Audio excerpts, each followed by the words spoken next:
Alhamdulillah wa syukurillah. Selesai sudah kita di zikir dan seperti biasa insya-Allah. Jadi dalam beramal ni apa pun eloklah kita ambil ijazah dulu supaya ada mursyid. Jadi apa yang saya nak cuba sampaikan di sini, keperluan kepada seorang mursyid. Kalau tak ada guru, tak ada mursyid, amalan kita tu tak tahu nak letak ke mana. Nak pergi ke mana, memanglah kita niat kepada Allah, tapi apakah sampai kepada Allah Subhanahu Wa Taala. Jadi kalau kita tengok ya, saya nak cerita sikitlah bagaimana tentang amal kita ni. Jadi amalan kita ni, kita hanya nampak apa yang saya nak cakap ni ketika seseorang itu seseorang itu telah meninggal dunia. Jadi antara kita dengan Allah Subhanahu Wa Taala, kita renung kembali sejenak tentang peristiwa pada malam Lailatul Mi'raj. Kita lihat di mana pada malam Mi'raj tersebut, ketika Rasulullah dibawa oleh malaikat Jibril bersama Buraq untuk melakukan Mi'raj ke hadrat Allah Subhanahu Wa Taala. Rasulullah sallallahu alaihi wasallam terpaksa melalui pintu-pintu langit untuk sampai kepada Allah. Maknanya ada 7 lapisan langit dan 7 pintu yang akan ditembusi oleh Rasulullah untuk sampai ke hadrat Allah Subhanahu Wa Taala. Dan di tiap-tiap pintu itu dijaga oleh para malaikat Allah. Jadi maka demikian juga amalan kita yang kita amal harus melalui pintu-pintu tersebut. Jadi persoalannya, apakah amalan kita itu mampu menembusi pintu langit yang dijaga oleh para malaikat tersebut? Dan apakah malaikat itu mengenali kita? Jadi persoalan ini timbul ketika Rasulullah melalui pintu yang pertama itu yang dijaga oleh malaikat Ismail. Maka ketika sampai di pintu itu bertanya malaikat Ismail, memberi salam Jibril kepada dia. Maka dia jawab salam, maka dia bertanya malaikat Ismail kepada Jibril. Wahai Jibril, siapakah yang kamu bawa ini? Maka jawab Jibril, inilah dia Muhammad. Kalau ikut dalam kisah tu, kata malaikat itu, yang diberi itu kepada aku Ahmad. Hanya Ahmad yang lalu, bukan Muhammad. Maka jawab Jibril, dialah Ahmad, dialah Muhammad. Dialah Rasulullah. Kata, baru dah dipaham. Maknanya, malaikat yang menjaga pintu langit itu hanya diberitahu oleh Allah siapa yang boleh lalu dekat situ. Jadi nak lalu itu pun, siapa yang bawa? Jibril bawa. Maka sebab tu berlakulah peristiwa tawassul. Tawassul ini bukan menyembah, tetapi membawa nama yang dikenali untuk melalui sampai ke langit itu. Maka sebab tu Allah sebut dalam Quran, ibtaghu il wasilah, ibtaghil wasilah, dan tuntutlah olehmu akan wasilah. Jalan-jalan yang mana wasilah ni satu jalan yang menyampaikan kepada Allah. Ibtaghu ilaihil wasilah, dan tuntutlah jalan yang menyampaikan kamu kepada Allah. Jadi jalannya maknanya membawa satu nama yang dikenali oleh Allah. Nama yang dikenali itu. Contohnya macam Rasulullah tu. Jibril bawa baginda melalui pintu langit sampai ke langit. Sama juga dengan orang yang mati. Bila seorang tu mati, malaikat akan bawa roh dia naik sampai ke pintu langit yang pertama. Disoal di pintu langit tentang apakah akidah kamu. Lepas jawab tentang akidah, naik lagi pintu langit yang kedua. Disoal lagi dengan perkara-perkara yang lain. Sampailah bertemu dengan Allah, roh tu. Maka ketika bertemu dengan Allah, sekiranya Allah terima, maka Allah kata aku redha atas mayat ini, atas roh ini. Maka boleh roh tu dibawa turun balik ke bumi. Sampai di bumi, sampailah di depan roh mayat tadi, maka barulah dimulakan majlis upacara untuk nak mandi dan sebagainya. Tapi kalau musim COVID ini kita lihat memang lambat mandinya. Sebab apa? Sebab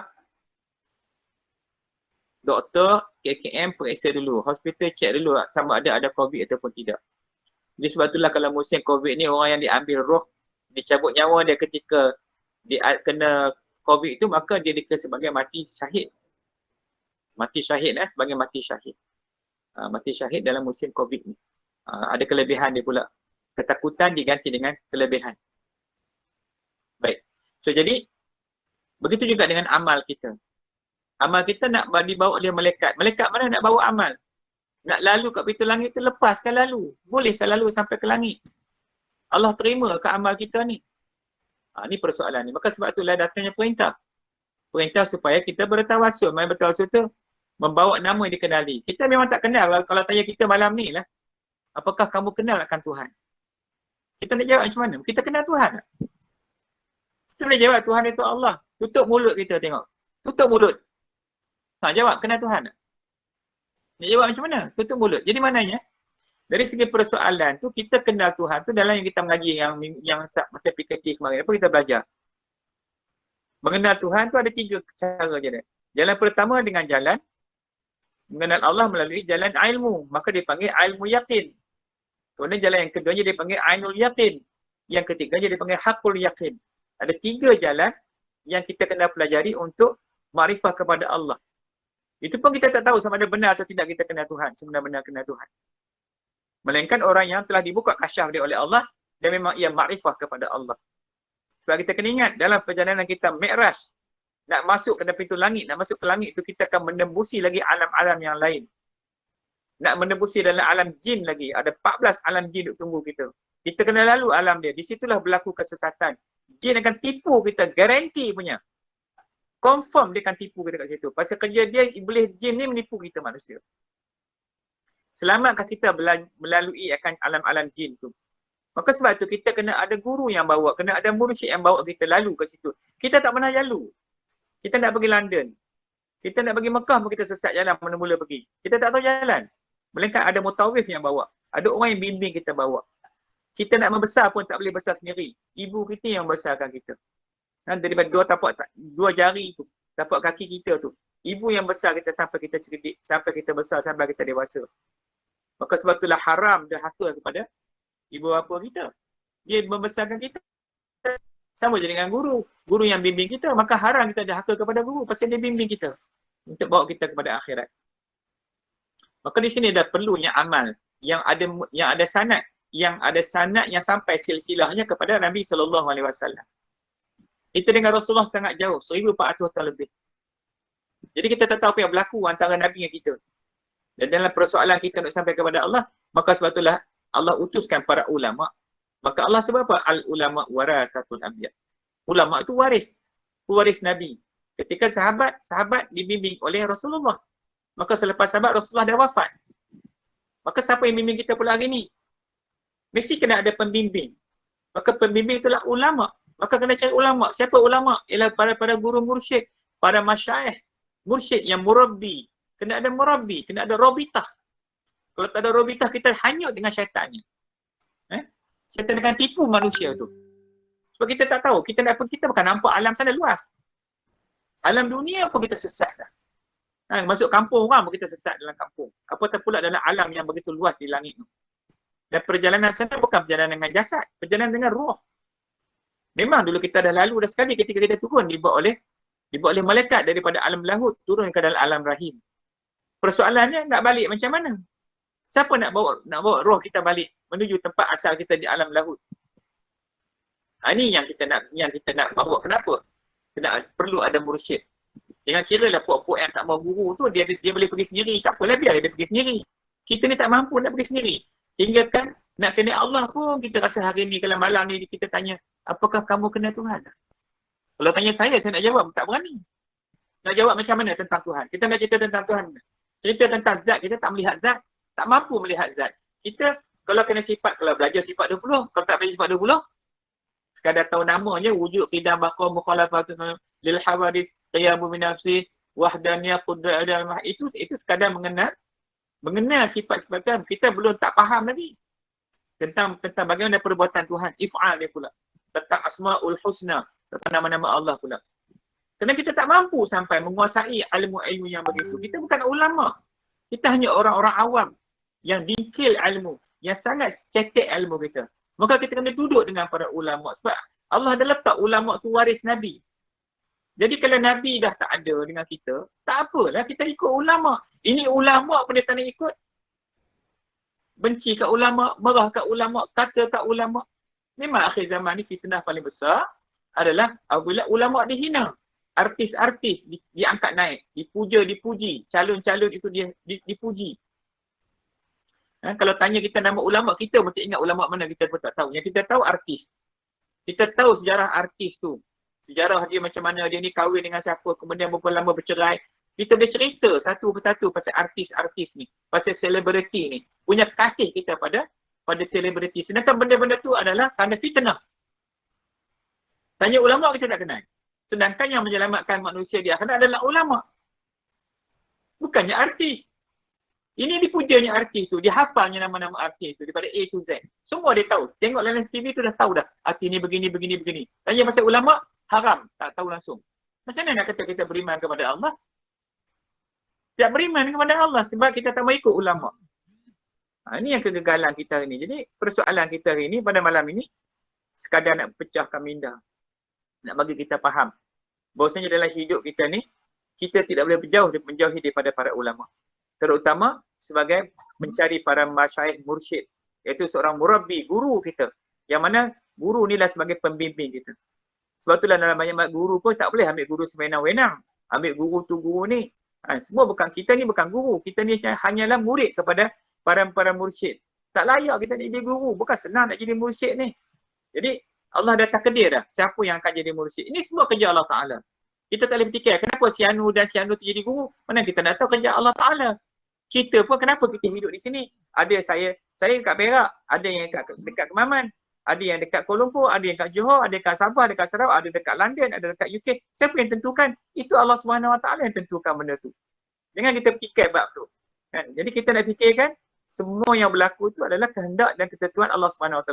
Cuma persoalan kita ni, perintah Allah supaya kita mencari jalan untuk sampai kepada Allah. Nak cari jalan balik kepada Allah. Kalau sekarang ni, kalau orang tanya kita, kamu nak balik kepada Tuhan macam mana? Macam mana langkah-langkah kamu untuk kembali kepada Allah? Kamu nak ikut jalan mana? Kita boleh tunjuk tak? Kalau takdirlah mati malam ni, agak-agak sampai dah kepada Tuhan. Ini yang kena fikir banyak-banyak. Sebab itulah yang dalam ilmu fiqh kena belajar. Ilmu tauhid kena belajar. Ilmu tasawuf juga kena belajar. Ketiga-tiga ilmu ni kena belajar. Semua ilmu ni ada di dalam Al-Quran, ada di dalam Al-Hadis Nabi SAW. Maka perintah kita kena mengaji tiga-tiga supaya tidak sesat. Nak mati pun boleh sesat dengan iblis ni kalau tak kena Tuhan. Kan? So, jadi ini perkara ni banyak berkaitan dengan antara kenapa kena ada guru. So iblis kata barang siapa tak ada guru, maka akulah guru baginya. Jadi kita ada guru tak? Kalau siapa tu guru kita? Jadi ini yang saya kata tadi. Maka dalam kaedah kita ni, apa yang saya bawa, guru kita adalah Sultanul Awliya, iaitu Sayyidi Syekh Muhyiddin Abdul Qadir Jalani. Maka dengan sebab itulah, bila kita syahadah, kita pandang balik kepada beliau. Beliau duduk di bawah sebagai apa? Sebagai mursyid yang bersama baginda adalah, dan baginda di bawah para Nabi kita Muhammad SAW, dan silsilah bagi Syekh Abdul Qadir Jalani itu sampai kepada Nabi SAW. Dia sampai kepada Nabi, sampai kepada Jibril, dia sampai kepada Jibril, insya-Allah sampailah kepada Allah SWT. Maka sebab itulah kalau kita tak kenal Tuhan, dan satu hadis kursi disebut, hendaklah kamu bersama-sama dengan Allah, dan sekiranya kamu tidak mampu untuk bersama dengan Allah, hendaklah kamu bersama-sama dengan orang-orang yang bersama-sama dengan Allah. Jadi kalau kita tak mampu, kita duduklah dengan ulama-ulama, orang-orang soleh, orang yang beriman, yang mana mereka ni sentiasa mengingati akan Allah SWT. Kita ni jahat kadang-kadang. Kita suka duduk dengan orang ahli dunia. Kita tak suka duduk dengan ulama pasal tak tahan telinga dengan cerita pasal akhirat. Tapi bila kita mati, masa tu pula kita tahu, menyesalnya kita menangis yang tak berlagu. Sebab apa? Menangis, keluar mata darah pun tak boleh pakai dah. Tak guna dah, satu sen pun tak guna dah ketika itu. Masa tu kita nampak nilainya para ulama, nilainya agama ni, nilainya iman. Orang yang beriman ni kasih dia kepada Allah dan Rasul sangat tinggi. Sebab tu orang yang beriman, ibadat dia tinggi. Kita ni kadang-kadang nak beramal malas, kenapa? Malas sangat. Nak kena tunggu bala sampai. Nak tunggu musibah sampai. Baru nak berzikir. Kena teruk-teruk tu, barulah pegang tasbih. Barulah nak itu, nak ini, nak buat itu, buat amalan tu, amalan ini, nak baca Quran lah, semua nak baca. Masa tengah senang, masa sihat, dia tak kisah pun. Pasal kita, iman kita macam itulah. Iman tu nipis. Iman tu macam kain yang buruk. Tu Nabi kata, hendaklah kamu sentiasa memperbanyakkan sebut kalimat la ilaha illallah supaya kamu dapat memperbarui balik akan iman kamu. Maka sebab tu pada malam ni saya nak bincang sedikitlah tentang satu tajuk yang tajuk ni tajuk juga, iaitu tentang apa tersebut sebagai keutamaan kita taubat. Kita taubat. Kenapa kita nak bertaubat kepada Allah? Kita ni dosa banyak. Sebab tu keutamaan taubat kalau kita lihat, dia pembuka pintu rezeki. Sebab tu taubat ni, istighfar ni dia mempunyai tarikan yang sangat kuat. Ada dua perkara yang kita bincang kemarin, saya rasa yang sebelum ni. Kita bincang tentang istighfar, kita ada tentang selawat Fatih, tentang selawat Jibril, sallallahu alaihi Muhammad. Sallallahu alaihi Muhammad sangat pendek tetapi sangat kuat untuk menarik rezeki. Jadi bila dah kita dapat peluang, itu adalah rahsia. Kenapa kita nak beramal? Bukan kena duit. Kalau kita pergi kursus pun rancah kita 100, 200 nak kena bayar duit. Ini tak payah. Pergi kursus motivasi pun beratus kena. Buka dalam internet beratus kena nak bayar. Tapi yang ini percuma sahaja. Tetapi menarik rezeki sangat kuat. Apa dia? Sallallahu alaihi Muhammad. Sallallahu alaihi Muhammad. Sallallahu alaihi Muhammad. Sangat pendek. Namanya selawat Jibril. Demikian juga dengan selawat Al-Fatih yang kita baca tadi. Dan demikian juga dengan istighfar. Semalam ni kita nak bincang sikit tentang istighfar. Kita nak baca istighfar mana? Dah hafal tadi. Sayyidul istighfar. Allahumma anta rabbi. La ilaha illa anta. Khalaqtani. Wa ana abduka. Wa ana ala ahdika. Wa wa'dika mastata'tu. So kita dah baca dah tadi. Istighfar ada Sayyidul istighfar. Bila kita baca Sayyidul istighfar tu penghulu sekali istighfar. Apa kandungan pada Sayyidul istighfar tu kita dah ulang banyak kali dah. Tapi insya-Allah malam ni saya baca balik. Iaitulah ya Allah ya Tuhan. Engkau adalah Tuhanku, tiada Tuhan yang berhak disembah kecuali Engkau. Engkau telah menciptakan daku dan aku adalah hamba-Mu. Dan aku terikat dengan janji-Mu semampu yang aku boleh laksanakan. Maksudnya kita beramal apa yang kita termampu je. Kita mengaku dengan Tuhan, kita tak mampu buat lebih-lebih. Aku memohon perlindungan kepadamu dari kejahatan yang aku lakukan. Aku mengakui bahawa semua nikmat yang kau berikan kepada aku adalah milikmu. Dan aku mengakui terhadap dosa-dosaku. Oleh itu ampunilah aku. Kerana sungguhnya tiada yang dapat memberi keampunan kecuali Engkau. Maka ini Sayyidul istighfar. Sayyidul istighfar, walaupun kita baca istighfar, dia menarik rezeki. Menarik rezeki, membawa rezeki. Kita minta ampun kepada Allah. Tapi dalam masa sama, Allah bagi rezeki melimpah ruah kepada kita. Rezeki ni bukan duit yang kena ingat. Kadang-kadang rezeki ni, amal kita tu. Kita ada kekuatan untuk nak berzikir kepada Allah. Macam malam ni kan. Bukan semua boleh jam malam ni. Yang jam tu pun terfikir-fikir, nak berzikir ni boleh ke? Malah benar nak berzikir. Tapi kalau pasal membawang, pasal mengumpat orang, pasal itu kita cukup laju. Pasal apa? Maksiat. Tu tengok kita dah mula kena muhasabah diri kita dah. Jadi tasbih ni taubat ini dia buka pintu rezeki kita. Sebab tu bila Allah kata apa dalam kita tengok apa dalam surah Nuh. Surah Nuh mafhum dia tu. Maka aku katakan kepada mereka, pohon ampun kepada Tuhanmu. Sesungguhnya dia adalah Maha Pengampun. Nescaya dia akan mengirimkan hujan kepadamu dengan lebat dan membanyakkan harta dan anak-anakmu dan mengadakan untukmu kebun-kebun dan mengadakan pula di dalamnya untukmu sungai-sungai. Jadi Allah bagi kepada kita. Sebab apa Allah kata minta ampun. Mintalah kepada Allah. Minta ampun kepada Allah. Berdoa kepada Allah. Ud'uni astajib lakum. Minta kepada Allah. Itu berdoa kepada Allah. Minta ampun kepada Allah. Selawat lagi. Semua ni sebenarnya amal-amal yang diberi secara percuma. Allah bagi, tapi kita tak nak cari lagi hak bayar duit. Tak faham itu, tak faham ini. Pastilah bayar duit. Nak dapatkan projek, nak mengaji, pasal nak cari duit. Belajarlah macam-macam kaedah dunia ni. Itu masalah kita. Sebab tu kalau kita ada guru, ada mursyid yang boleh mendidik rohani jasmani kita tak pergilah ke situ. Buat apa? Sebab kita dah yakin dengan Allah Ta'ala. Apa yang kita faham, kita belajar, kita dah boleh mampu dah untuk mendatangkan rezeki.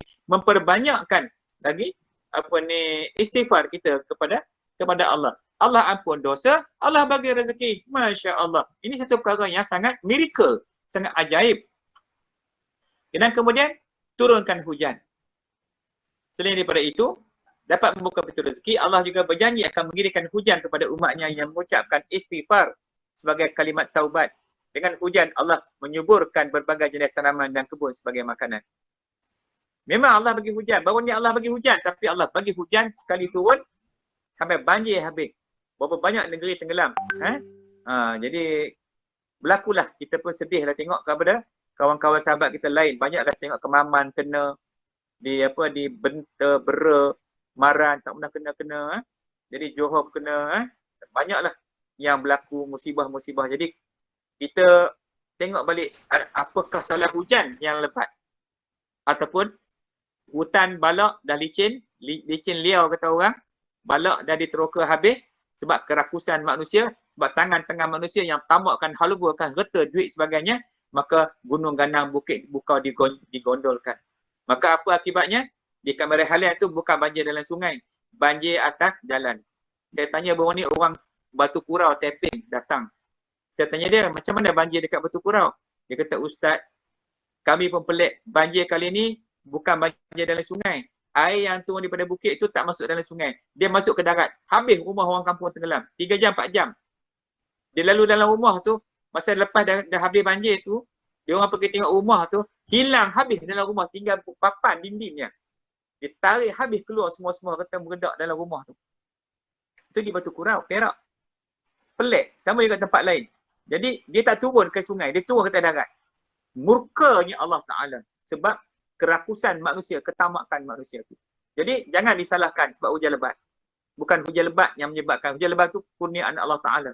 Yang salah tu adalah kita ni, manusia ni. Jadi itu penyakit dia. Baik. Kemudian bila keutamaan taubat ini adalah iaitu menggugurkan dosa kita. Dosa hari ni, taubat hari ni. Yang tunggu esok banyak lagi. Kan? Jadi kena taubat banyak-banyak lah. Sebab itulah dalam berdasarkan hadis, Nabi kata apa? Hadis Bukhari. Demi Allah, aku beristighfar pada Allah dan bertaubat padanya dalam sehari lebih dari 70 kali. Rasulullah yang bertaubat lebih dari 70 kali. Ada satu hadis lagi sebut, Rasulullah bertaubat sehingga 100 kali setiap hari. Itu Nabi yang maksum. Kita yang tak maksum ni macam mana? Yang tak maksum ni macam mana pula? Ini persoalan kita. So jadi, kita pun kena ikutlah Rasulullah. Maka kita bacalah setiap subuh tu, sebelum subuh. Kita bacalah istighfar kabir tu. Sayyidul istighfar. Sayyidul istighfar. Ataupun, kalau tak mampu lagi, ambillah istighfar mana pun. Yang penting baca. Jangan jadi malas. Kemudian kalau datang rasa malas akan datang kepada sesiapa sahaja. Jadi hal ini tentulah menghalangi kegiatan seorang. Contohnya dalam ibadat. Dia jadi malas. Malas sungguh-sungguh kata orang. Malas sungguh-sungguh nak beribadat. Namun mengucapkan istighfar dapat menghilangkan rasa malas. Sebab itu dalam hadis yang Nabi sebut, ketika hatiku malas, aku beristighfar pada Allah dalam sehari sebanyak 100 kali. Bila datang kemalasan itu datang, sebab kemalasan ini pada syaitan. Datang kemalasan. Malas sungguh-sungguh. Maka istighfarlah sampai 100 kali. Memang nak habis 100 kali itu teruk. Itulah ubat untuk menewaskan kemalasan ni. Saya ingat dulu masa arwah Tok Guru saya cakap apa? Kalau masa mu rajin ibadat, mu baca sikit-sikit sudah. Masa mu malas tu baca banyak-banyak. Kita dah pening nak mikir. Pasal apa masa rajin baca sikit? Masa malas baca banyak? Rupanya masa kita rajin tu kita tak ikhlas sebenarnya. Nak tengok ikhlas tak ikhlas masa malas tu. Kalau boleh buat tu, dia lah tu. So jadi, kita memperbanyakkan akan bacaan istighfar kita. Lepas ni kita dah start berubah dah. Bila kita rasa malas, pegang tasbih. Nak zikir, nak istighfar mesti ketika sejadah atau tak? Di mana kita duduk? Dalam kereta. Di mana saja kita boleh istighfar. Tak semestinya kita duduk atas tikus sejadah. Melainkan kita khususiah waktu malam ke, kita semayang nak taubat 2 rakaat, kemudian kita istighfar. Itu khususiah. Dan waktu lain juga kita boleh bertaubat kepada Allah. Tak semestinya waktu-waktu yang tertentu. Sebab dia waktu terbuka. So anytime, bila-bila saja kita boleh beristighfar. Baik, itu yang kemudian, yang terakhir sekali. Keutamaan istighfar ini juga ialah dapat membuka jalan keluar kepada masalah hidup. Kalimat istighfar pun sebenarnya mampu menambahkan rezeki. Dan orang yang membanyakkan istighfar, kata Nabi, nescaya Allah berikan jalan keluar bagi setiap kesedihannya, kelapangan untuk setiap kesempitannya, dan rezeki dari jihad yang tidak disangka-sangka.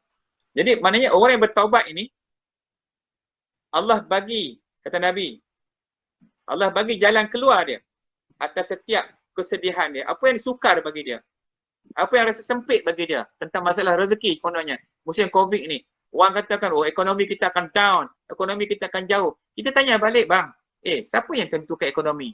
Tuhan ke manusia? Ataupun duit ekonomi yang menentukan? Tak, Allah Ta'ala yang menentukan ekonomi. Jangan kita ikut orang yang kafir, orang-orang yang kufur kepada Allah, orang yang tak bergantung dengan Allah, dia duduk sibuk dengan kuasa ekonomi. Sedangkan Allah Nabi dah sebut di sini. Orang yang istighfar itu, Allah akan beri pelepasan jalan keluar dia. Allah akan beri kelapangan pada kesempitan. Maksudnya orang yang susah mendapatkan sumber rezeki. Dia banyak istighfar. Dan rezeki yang datang daripada arah yang dia tak sangka-sangka. Entah pada mana datang, tapi rezeki itu sampai kepada dia. Maka di sinilah yang kalau kita lihat balik, betapa pentingnya dalam persoalan istighfar tu. Jadi insyaAllah. Jadi pada malam ni apa kita belajar tadi? Bila kita sesusah, sesuka, jangan mengadu dengan makhluk. Hari ni kita lihat, bila datang COVID, kita mengadu kat siapa? WHO. Kita mengadu dekat company-company yang buat vaksin. Tak cepat sampai vaksin nak cucuk. Kat Allah, kita tak mampu, kita tak mengadu kepada Tuhan. Kenapa? Sedangkan Allah adalah Tuhan yang punya COVID. Datang daripada Tuhan. Maka kepada Allah dia kembali. Jadi kenapa kita tak balik kepada Allah? Jadi ini ketentuan Allah Ta'ala. Siapa kalau nak kena juga itu kerja Tuhan. Kita jangan bertikai. Dia tak jagalah dia itu dan sebagainya. Jangan kita sibuk-sibuk hal kerja Tuhan. Kita jaga kerja kita. Yang kerja kita adalah membawa manusia, mengajak manusia balik kepada Allah. Dan kerja kita adalah untuk memperbaiki diri dengan ilmu dan amal supaya kita dapat sampai balik kepada Allah Subhanahu Wa Ta'ala. Alhamdulillah. Ya, saya rasa cukuplah dekat malam ni dulu sebagai permulaan kita kuliah kita di musim PKP ni. Jadi kepada sahabat-sahabat yang berada di kawasan PKP yang tak boleh keluar rumah tu, kan, ikutlah arahan-arahan daripada pihak KKM, patuhlah SOP yang dia suruh, jagalah diri masing-masing dan sampai kita kena bertawakal kepada Allah. Sebenarnya kalau ada lah, dia cerita banyaklah sekarang ni dalam internet lah kan, tentang produk-produk, tentang arahan untuk wak hidung dan sebagainya. Jadi mungkin boleh kita praktis lah. Kita carilah kaedah-kaedah mana yang boleh membantu menjauhkan kita daripada COVID ni. Sebab benda tu semua kita bukan ada ikhtiar pun. Kita bukan nampak dia duduk di mana. Kadang-kadang tak dah kena dah. Tapi sebabkan bukan kat masa kita lagi, maka benda tu mati gitu ya. Mungkin sistem imunisasi kita tinggi dan sebagainya. Jadi ini persoalan-persoalan yang kita nak bincang dari sudut syarak lain pula. Kalau sudut hukum adat ni, ya.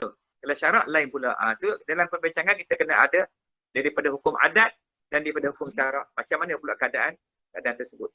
Begitu Jadi tekan ni dulu insya-Allah. Pada malam ni mudah-mudahan kita mendapat manfaat apa yang kita zikir dan juga apa yang saya sampaikan tadi sekadar untuk memperingat diri saya dan juga diri anda yang berada pada program malam ni. InsyaAllah yang kita bertemu lagi pada malam esok. Mungkin kita start awal sikit. Minta maaf banyak-banyak malam ni. Saya pun sebenarnya tak ada sedia tapi dah janji dah kemarin kita nak mulakan pada malam Khamis, malam Jumaat. Jadi insya-Allah kita akan sambung lagi pada malam lain. Wabillahi taufiq wal hidayah. Assalamualaikum warahmatullahi wabarakatuh.